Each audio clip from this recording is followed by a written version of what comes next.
La pluie tombait en trombes, chaque goutte éclatant sur le pavé de la rue des Martyrs, comme un avertissement silencieux. Au détour d'un coin, un homme au visage marqué par la vie, aux yeux tristes et pénétrants, marchait lentement, ses pas résonnant dans l'obscurité de la nuit. Il était sourd, mais il percevait les vibrations du monde qui l'entourait, une symphonie de sensations qu'il appréhendait avec une acuité accrue. Tandis qu'il passait devant le café, où le parfum du café noir se mêlait à celui des croissants chauds, il s'arrêta un instant pour admirer les lumières vacillantes des lampadaires, son esprit perdu dans une contemplation mélancolique. Ce soir-là, alors que le vent hurlait comme un animal blessé, il n'avait aucune idée que sa vie allait basculer dans l'horreur. Il ne savait pas encore qu'un crime avait été commis et que son nom serait bientôt murmuré dans le tourbillon du scandale et du doute. C'était une nuit où le silence deviendrait son pire ennemi et où les mots qu'il ne pouvait pas entendre allaient changer à jamais le cours de son existence. Les jours suivants, l'atmosphère dans la petite ville de Saint-Clair était chargée d'une tension palpable, comme si chaque habitant retenait son souffle. Les murmures derrière les portes closes devenaient de plus en plus insistants, et le regard des voisins se faisait lourd de soupçons. Jean Moreau, le sourd protagoniste de cette tragédie silencieuse, se promenait dans ces rues familières, mais il ne pouvait échapper à la sensation oppressante d'être observé. Chaque geste qu'il effectuait semblait scruté à la loupe par des yeux invisibles, et le poids du silence l'enveloppait comme un manteau trop lourd. Le soir du meurtre de Claire Dubois, une jeune femme pleine de vie et de rêves, ses pensées tourbillonnaient entre l'angoisse et la confusion. Pourquoi lui ? En déambulant près du parc où elle avait été retrouvée sans vie, il ressentait une vibration sinistre sous ses pieds, chaque frisson résonnant avec la douleur d'une culpabilité qu'il ne comprenait pas. Alors que les sirènes retentissaient au loin, une question obsédante s'imposait à son esprit. Comment pouvait-il prouver son innocence alors que ses propres yeux le trahissaient ? Claire Dubois était le genre de personne qui illuminait une pièce par sa seule présence. Âgée de 26 ans, elle avait grandi à Saint-Clair, une ville où chacun connaissait le prénom de l'autre. Son sourire éclatant et son rire contagieux faisaient d'elle une amie précieuse pour tous ceux qui avaient la chance de croiser son chemin. Éducatrice spécialisée, Claire consacrait ses journées aux enfants en difficulté, offrant un soutien inestimable à ceux que la vie n'avait pas gâtés.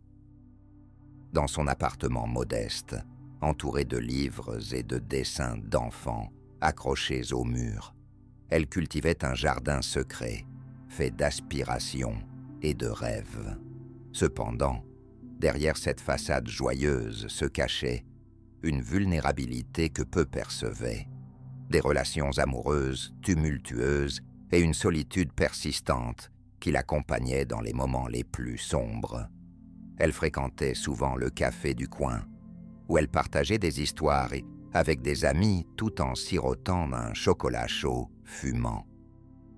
Mais ce jour-là, alors qu'elle sortait pour une promenade dans le parc, une ombre menaçante se profilait à l'horizon, prête à étouffer sa lumière.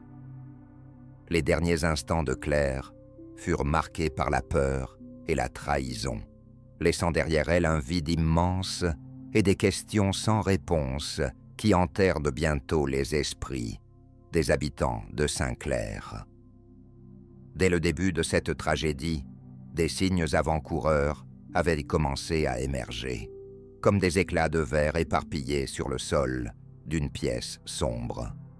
Les amis de Claire se souvenaient de ses récentes inquiétudes, des changements dans son comportement qui auraient dû alerter les plus proches.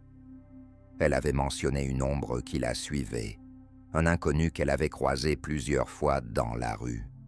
un regard trop insistant qui lui donnait des frissons dans le dos.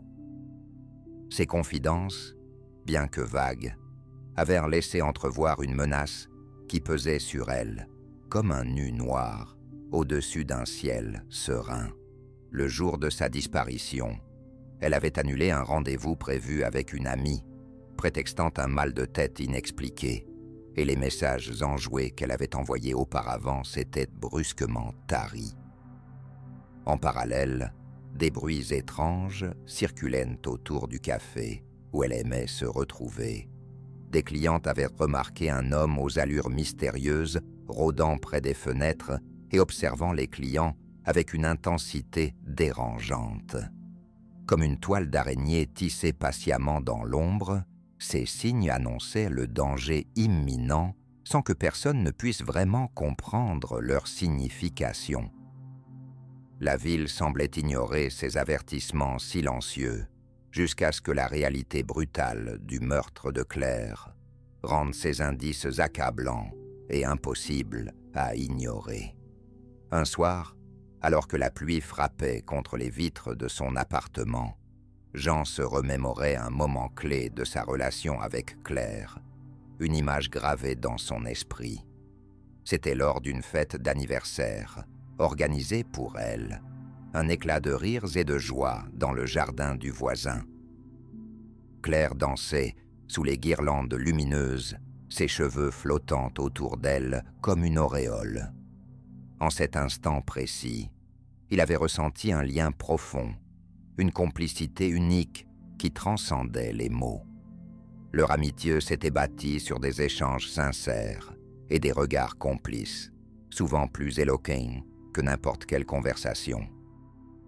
Il se souvenait de son enthousiasme à l'idée de partager ses rêves et ses ambitions, lui parlant avec ferveur des enfants qu'elle aidait à surmonter leurs difficultés. Mais ce souvenir chaleureux était assombri par le spectre d'un autre incident. Un soir où elle avait reçu des messages menaçants sur son téléphone, des mots qui résonnaient encore dans son esprit comme un écho lointain. Jean s'était alors senti impuissant, incapable de la protéger de ce qui la hantait déjà. Ce flashback devenait insupportable alors qu'il essayait désespérément de comprendre comment leur amitié, si vibrante, avait été piégée dans les raies d'une tragédie silencieuse. Était-ce ce même homme, inquiétant, dont elle parlait avec une peur sourde? Était-il lié à cette nuit fatidique? Les questions tourbillonnaient sans réponse, l'angoisse grandissante d'une vérité qu'il ne pouvait appréhender.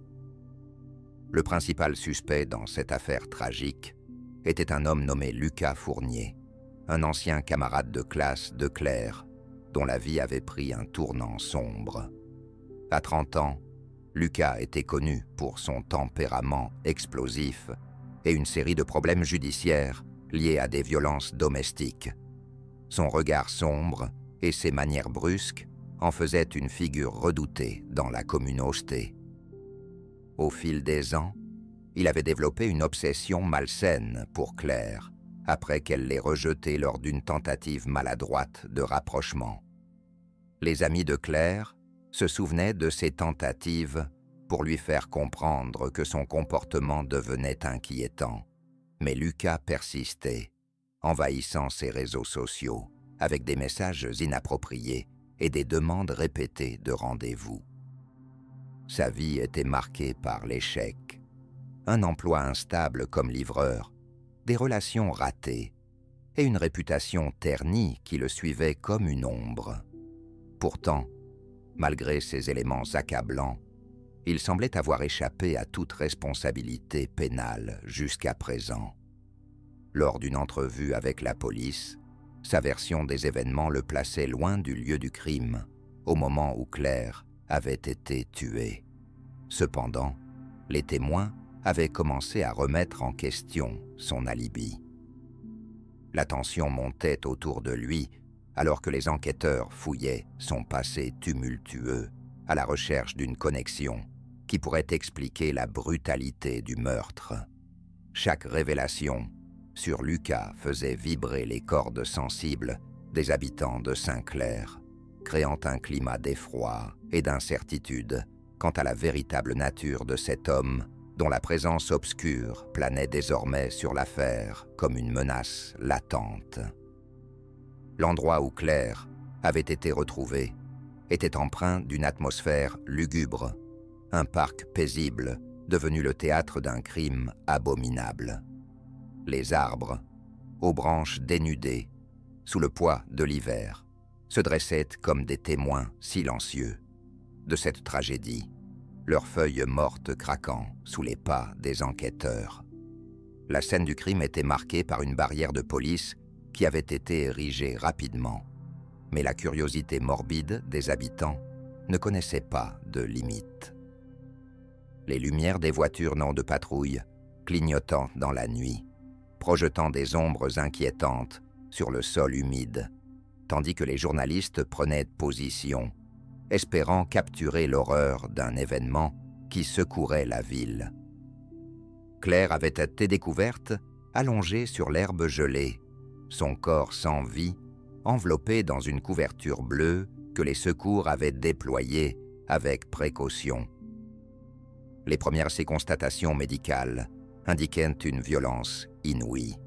Des traces de lutte étaient visibles sur ses bras et son visage, et l'absence de signes de défense révélait la brutalité de l'attaque. L'air était chargé d'une odeur métallique, celle du sang et des blessures infligées. Les enquêteurs, portant des gants, procédèrent au relevé de preuves tout en essayant d'imaginer le dernier moment de vie de Claire. C'était comme si le parc lui-même pleurait sa perte, chaque bruit résonnant avec une tristesse infinie. Les questions se bousculaient. Qui aurait pu commettre un acte aussi lâche? Pourquoi s'en prendre à une jeune femme si pleine de vie?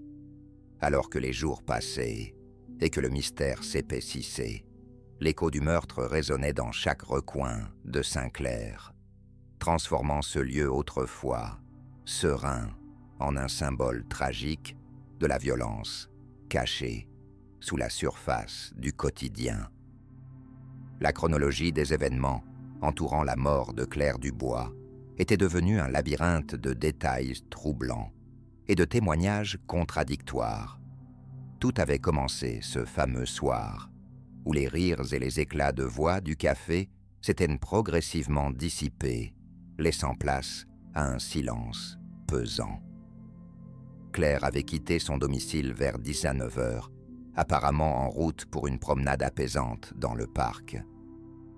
À 19 h 30, des témoins affirmaient l'avoir vue discuter avec une silhouette familière, mais leur mémoire variait quant à l'identité de cette personne.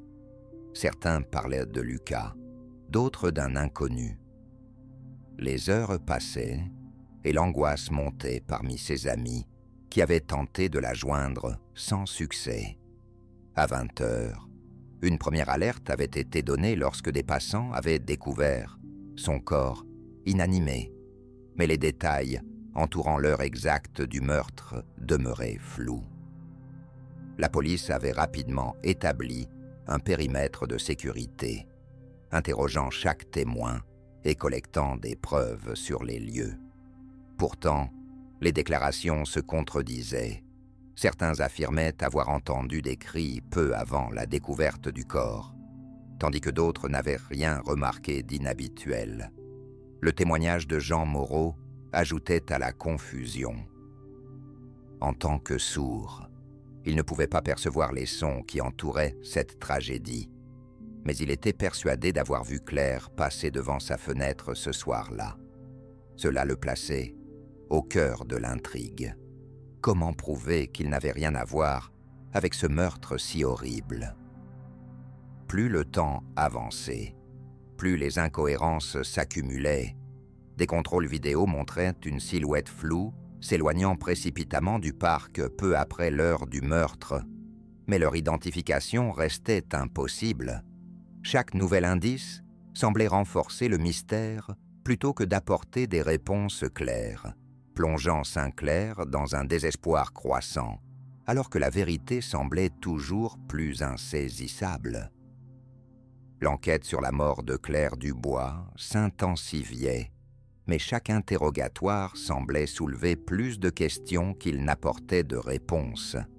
Les enquêteurs avaient recommencé par interroger les amis et collègues de Claire, espérant dénicher des indices sur sa vie personnelle, qui pourraient éclairer les circonstances de son meurtre.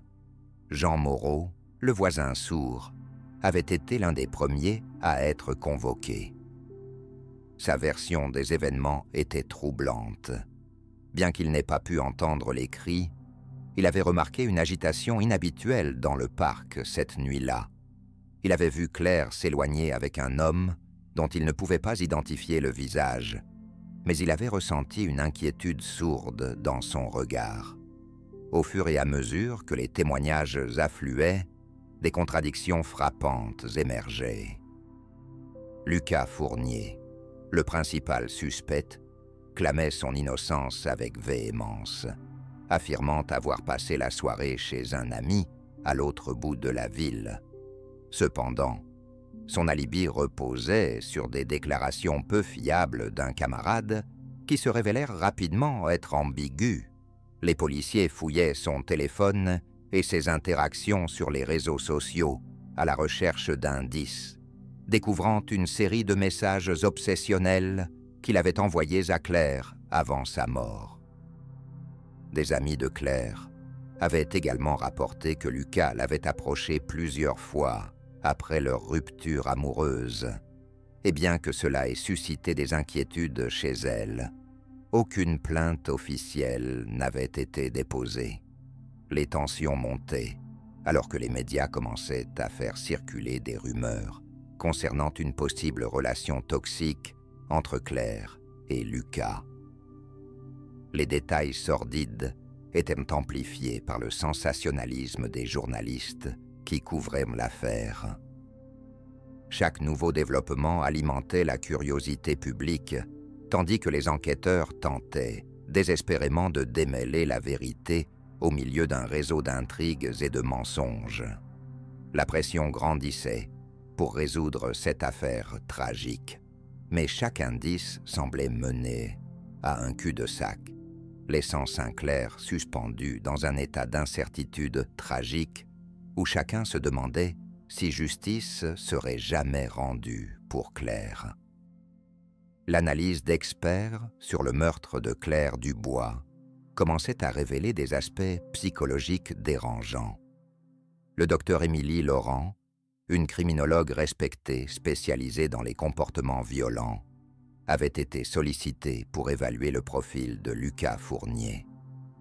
Selon elle, son passé troublé et ses antécédents de violence étaient des indicateurs alarmants d'un potentiel prédateur. Elle soulignait que l'obsession qu'il développait envers Claire pourrait être un symptôme d'un trouble narcissique où le rejet était perçu non pas comme une déception personnelle, mais comme une attaque à son ego. Lorsqu'elle avait analysé les messages envoyés par Lucas à Claire, elle avait noté un schéma inquiétant, des déclarations qui oscillaient entre l'affection frénétique et les menaces voilées. C'est typique du comportement d'un individu qui ne peut accepter le refus, expliquait-elle lors d'une conférence de presse. Quand un individu comme Lucas se sent rejeté, cela peut provoquer une rage incontrôlable, souvent dirigée vers la personne qui a osé dire non. Ces mots résonnaient avec une gravité nouvelle, alors que le public réalisait que les signes avant-coureurs avaient été présents bien avant la tragédie.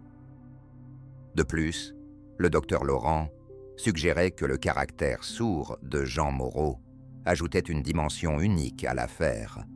Il est possible qu'il ait remarqué des signaux non-verbaux ou des changements dans l'attitude de Claire qui échappaient aux autres, affirmait-elle. Cela ouvrait la porte à l'idée que Jean pourrait détenir des clés essentielles pour comprendre la dynamique entre Claire et Lucas.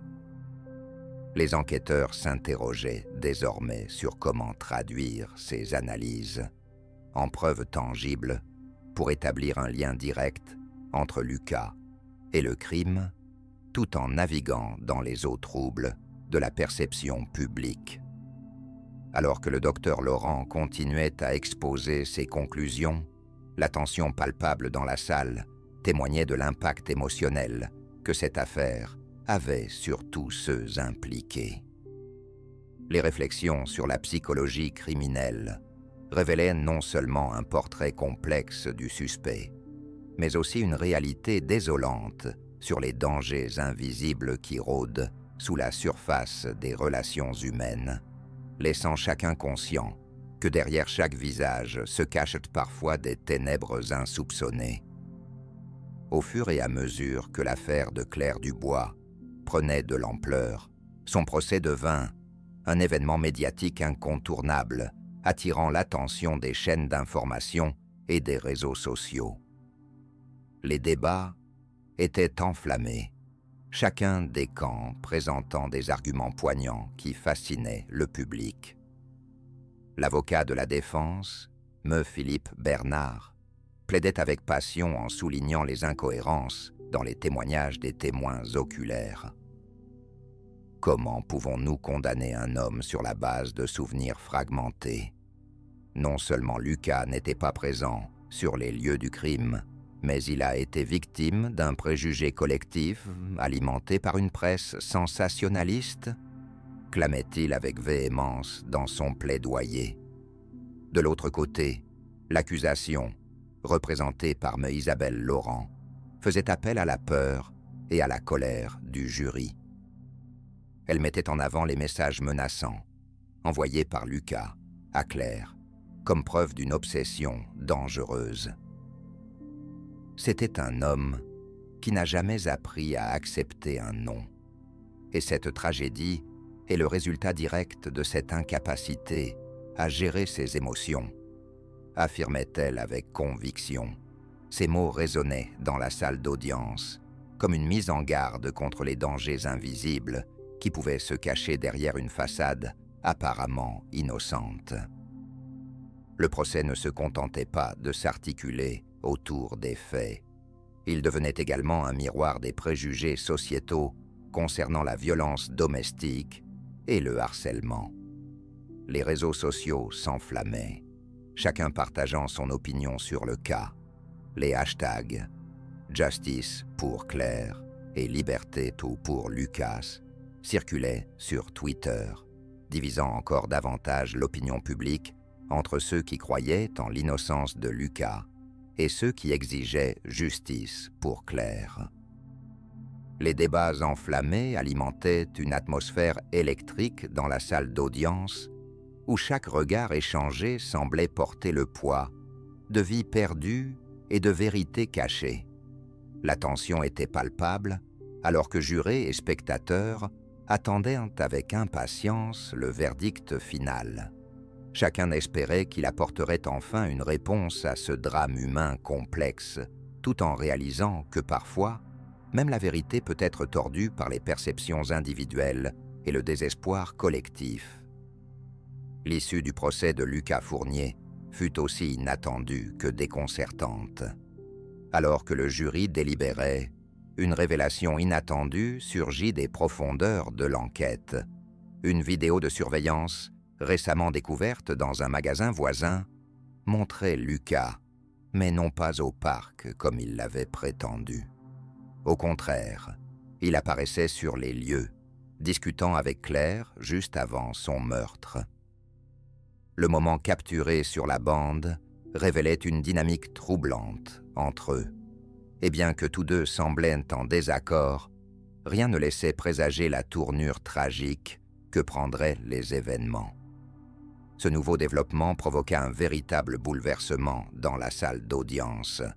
Me Isabelle Laurent, l'avocate de l'accusation, saisit cette opportunité pour réaffirmer sa position. Voici la preuve que Lucas a menti. Ce n'est pas seulement une question d'obsession, c'est un acte prémédité.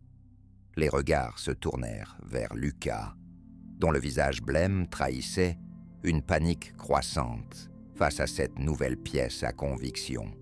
Cependant, ce revirement ne marqua pas uniquement la fin des espoirs de défense de Luca. Il ouvrit également la porte à une autre lecture des événements.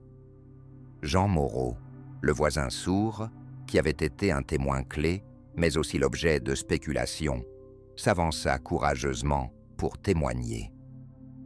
Il expliqua comment il avait souvent entendu des éclats de voix provenant du parc, des disputes qui avaient attiré son attention malgré son handicap auditif. Surpris par le récit poignant d'un homme qui avait vécu en marge du tumulte émotionnel autour de lui, le jury commença à envisager un autre scénario.